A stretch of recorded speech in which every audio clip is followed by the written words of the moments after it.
Olá, você, aluno do 4º ano. Eu sou a professora de Ciências Leonora. Estou com você para mais uma aula de ciências e o tema da aula de hoje é Movimentos da Terra. Já tivemos 2 aulas aí, onde nós abordamos os movimentos da Terra e hoje a gente vai dar prosseguimento às aulas anteriores, que você vai gostar da aula, porque eu espero que com a aula de hoje você venha aí conhecer o calendário de diferentes povos e culturas, conhecer os instrumentos criados para localização no tempo e no espaço, compreender a relação entre a sombra e o movimento aparente do Sol, como também identificar os pontos cardeais onde o Sol nasce e onde ele se põe. Então, eu espero que com a aula de hoje a gente venha aí abordar alguns assuntos interessantes, que nós vamos falar aí da marcação do tempo, vamos falar do calendário, o tipo de calendário que nós utilizamos no Brasil, vamos falar aí dos instrumentos utilizados para a localização no tempo, no espaço, vamos construir juntos um relógio de sol, trouxe para vocês hoje uma bússola para vocês conhecerem, que é também um instrumento de localização, e vamos também medir o tempo com a sombra de uma vara. Então a gente vai entender por que tem momentos que sua sombra está menor, outros momentos mais comprida, e é esse o assunto da aula de hoje que você vai estar aí ligado, não saia daí, porque são muito interessantes os assuntos que a gente vai abordar hoje. A marcação do tempo, na verdade, nós temos aí o calendário, que a gente pode dizer que é uma forma que a gente tem para marcar o tempo.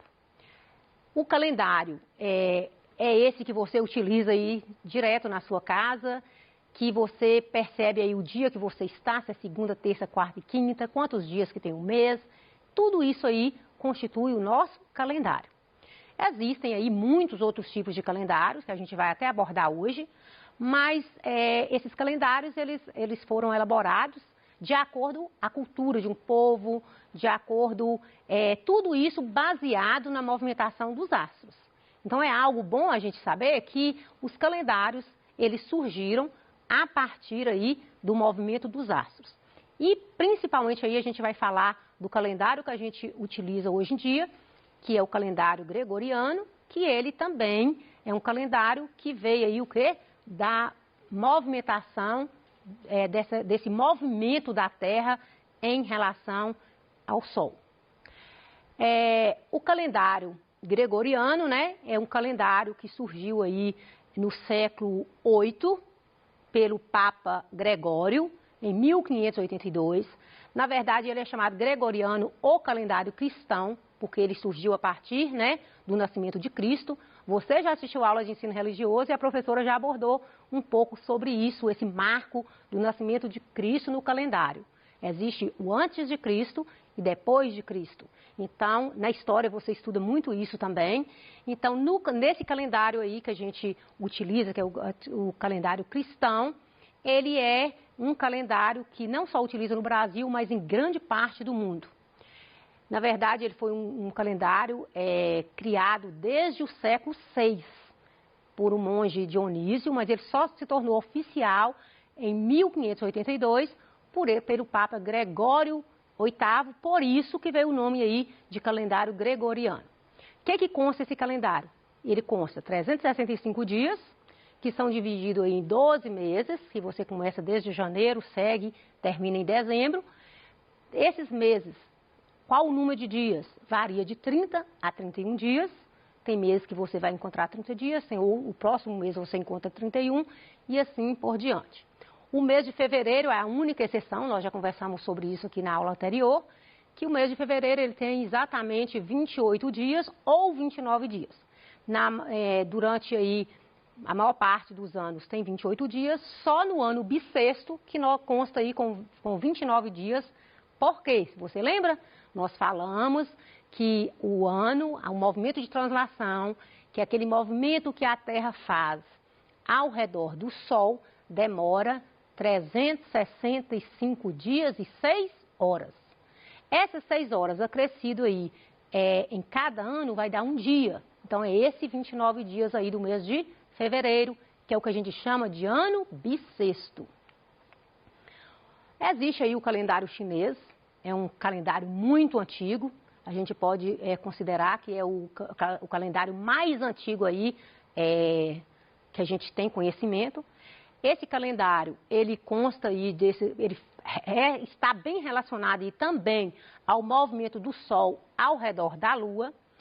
Então, o calendário chinês, ele é considerado aí o mais antigo.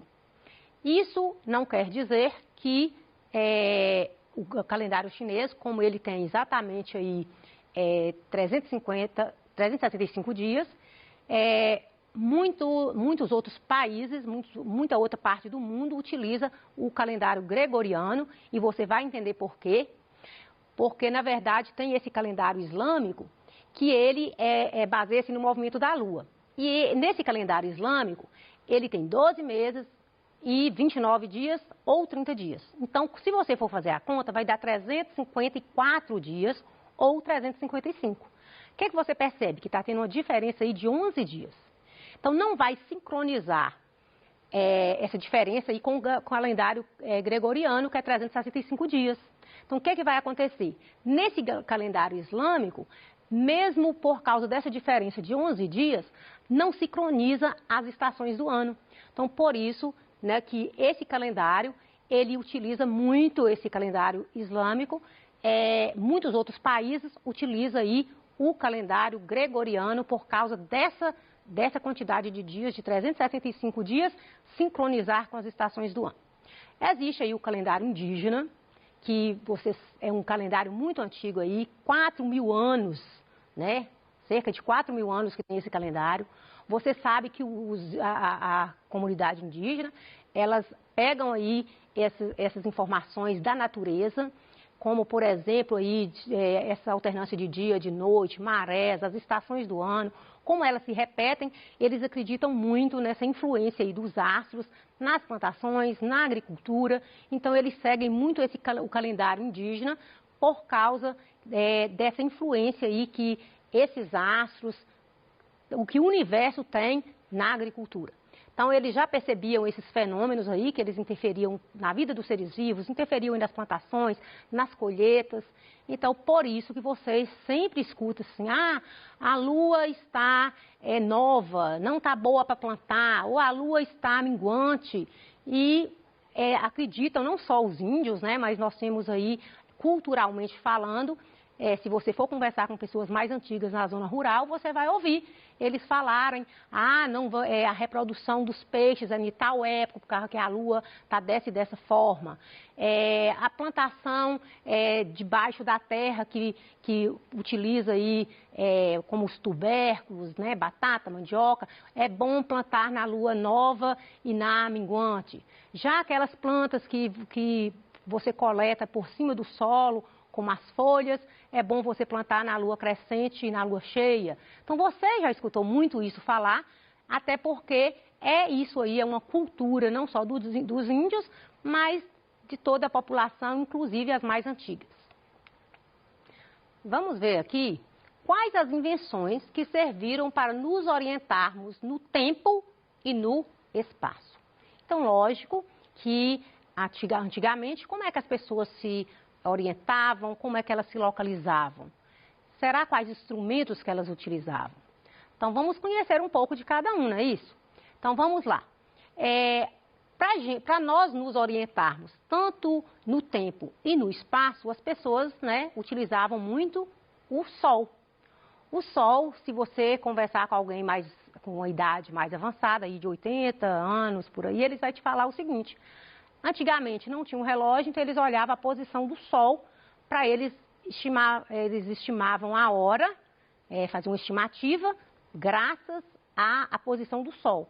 Aí eles olhavam para o céu, poderia falar assim, são 9 horas, são meio-dia, 3 horas da tarde, devido à posição do Sol. Era muito interessante isso e olhe que eles acertavam.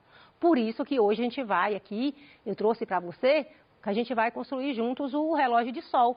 E você vai entender como é que eles conseguiam falar mais aproximadamente as horas só pela posição do Sol. Então, mas o Sol é um astro, né, que utiliza muito aí para localização no tempo e no espaço. E nós também temos um outro instrumento muito antigo que foi criado pelos chineses, que é a bússola. Então, a bússola é um instrumento muito usado para localização, para se orientar.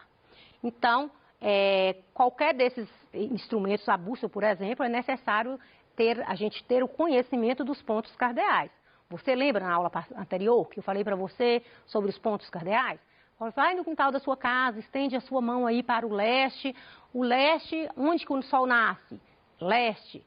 Onde que ele se põe? Oeste. Então, você vai no quintal da sua casa e olhe onde que o sol nasce. Onde o sol nasce, você vai nomear como leste.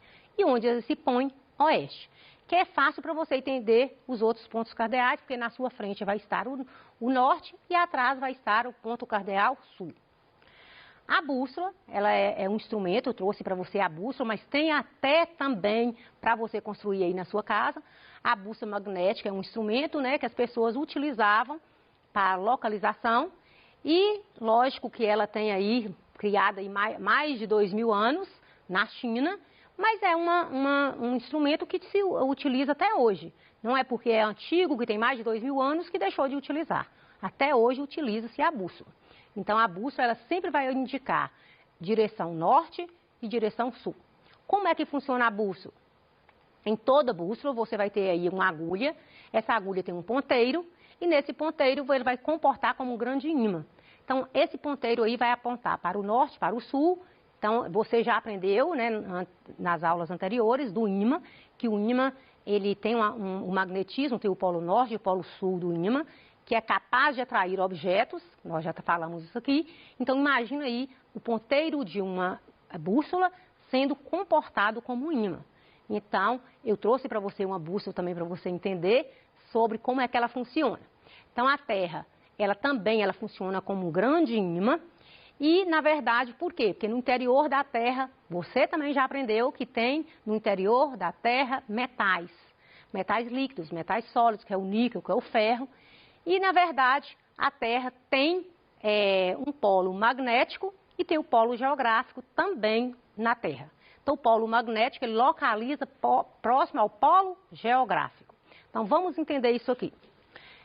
Imagine aqui o globo, né? O globo terrestre, nós já falamos aqui, trouxe para você nas aulas anteriores, né? O globo.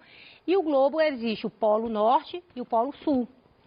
E o polo geográfico, ele está próximo do polo magnético, não precisa estar na mesma posição, mas o polo magnético da Terra, ele aproxima muito do polo geográfico norte. O polo geográfico sul aproxima também do polo magnético sul.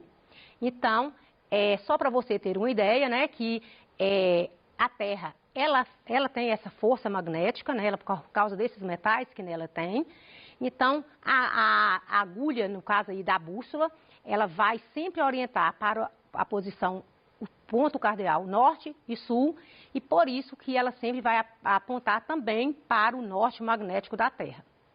Como é que funciona? Tá aqui uma bússola, eu trouxe para você ver, né? A bússola, ela tem os ponteiros, quero parar aqui para você ver a bússola. Ela tem o ponteiro. Esse ponteiro dela tem o magnetismo. Você está vendo aí a posição norte, sul, leste, oeste. Tá vendo? Então, esse ponteiro vai dar uma bússola, né, que é um instrumento que vai indicar a localização das pessoas. Então, é esse ponteiro que tem esse campo magnético que faz com que faça essa orientação. Então, é um instrumento muito utilizado até hoje, que vai indicar se você está no norte, no sul, leste ou oeste. Ainda, né, quando nós falamos aqui como é que funciona a bússola, né, falamos desse ímã, dessa força magnética que o ímã tem, e falamos também que ela aproxima essa força magnética do polo norte, aproxima do polo geográfico norte. O polo geográfico sul aproxima também do polo magnético sul. Então, na verdade, nós vamos aí, tá aí como construir uma bússola, você vai fazer isso aí na sua casa. Nós não vamos construir, mas você pode usar o imã, você pode usar agulha de costura, a rolha de cortiça, fita adesiva, prato com água. Você tem aí todos aí como é que você vai fazer a bússola aí na sua casa. Basta um imã, uma agulha, uma rolha e um prato com água. Hoje nós vamos falar um pouquinho também do relógio de sol, que é um relógio que indica as horas conforme a projeção da luz. A necessidade de medir o tempo, né, incentivou a invenção de formas que servissem para que as pessoas pudessem se orientar por um período de tempo. Aqui eu trouxe para você um relógio de sol e o sol, você vai fazer esse relógio na sua casa, tem no pet de você também, seu pet. Você leva no quintal da sua casa num dia bem ensolarado e você vai marcando a posição da sombra. De acordo com a posição da sombra, de acordo é o horário. Então, antigamente, utilizava muito esse relógio. Aqui em Belo Horizonte tem esse relógio. Se você vier aqui na capital, tenha a curiosidade de ir na Savassi, no bairro, e você vai entender como é que funciona o relógio de sol. Mas você pode fazer isso aí com uma varinha, com um papelão e com um copinho de iogurte. É fácil e simples de fazer. Tá aqui também como é que constrói, você vai construir também na sua casa. Lembrando que o relógio de sol é um instrumento que mede a passagem do tempo pela observação de quê? Da posição do sol. De acordo com o sol vai mudando de posição, a sombra também vai mudando, tanto a posição e tanto o tamanho dela. À medida que a posição do sol muda, a sombra vai deslocando para a superfície, né, do mostrador, passando aí pelas linhas que indicam as horas. Então, por isso que a gente colocou o relógio e colocou até as horas para você ter ideia de como a sombra vai passando por todos aqueles ponteiros ali do relógio. Você vai perceber que a sombra de um objeto, ele muda de tamanho ao longo do dia. Isso as crianças têm muita curiosidade quando você está andando, que você vê sua sombra. Ora, sua sombra está pequena, dependendo do horário do dia, sua sombra vai estar comprida. E tem momento que praticamente você nem vê a sombra. Então, vamos entender. Então, através desse movimento aparente do sol durante o dia, as sombras também, parece que elas vão movimentando e vão mudando de posição. Então, quando o sol nasce, você percebe uma sombra bem extensa e ao meio-dia você praticamente não percebe sua sombra e isso se deve à posição aparente do sol. Então, lembrando que quando você está andando, que você está vendo sua sombra, depende aí da posição do sol, o tamanho da sua sombra. Vamos imaginar uma árvore aí no quintal da sua casa. Você já parou para pensar naquela árvore da sua praça, do quintal da sua casa? De manhã, a sombra é grande, né, uma sombra comprida para o oeste. No meio-dia, a sombra é bem pequena e de forma verticalmente. E no final do dia, a sombra fica comprida de novo, apontando para o leste. Isso acontece por causa do movimento aparente do sol. Ou seja, se você estiver andando e sua sombra, se você olhar ali o leste, que é onde o sol nasce, a sua sombra vai estar para o oeste. Quando você sua sombra que você estiver dando para o oeste, a sua sombra ela é projetada em direção ao leste. Então, vamos localizar os pontos cardeais a partir de uma sombra. Então, se você colocar uma vara, fincar uma vara no chão, que a gente chama vara de gnon, está aí no seu pet também. As sombras dos corpos que são iluminados pelo sol são sempre projetados pelo lado contrário àquele que o sol se encontra. Lembra que eu te falei isso aqui agora? Porque a sombra ela projeta no lado oposto do sol. Então, se o sol está no leste, sua sombra está no oeste. Mas quando o sol está se pondo, a sua sombra forma no leste. Pela manhã, vemos o sol nascer ao lado leste e as sombras ficarão ao lado oeste. E se no final da tarde vermos o sol se pôr no oeste, as sombras projetadas estarão ao lado leste. É o que eu já falei para você. A partir daí você fará inferência para qual lado é o leste e para qual é o oeste. Então, se você está andando pela posição da sua sombra, você sabe qual a posição que você está, se é leste ou oeste. Chegamos aqui agora no final da nossa aula. O que você não entendeu, não se preocupe, porque nós vamos retomar esse assunto na aula seguinte. Vou deixar aqui algumas atividades para você responder e te aguardo aí até a próxima aula. Eu espero você. Fique ligado aí nas aulas de ciência.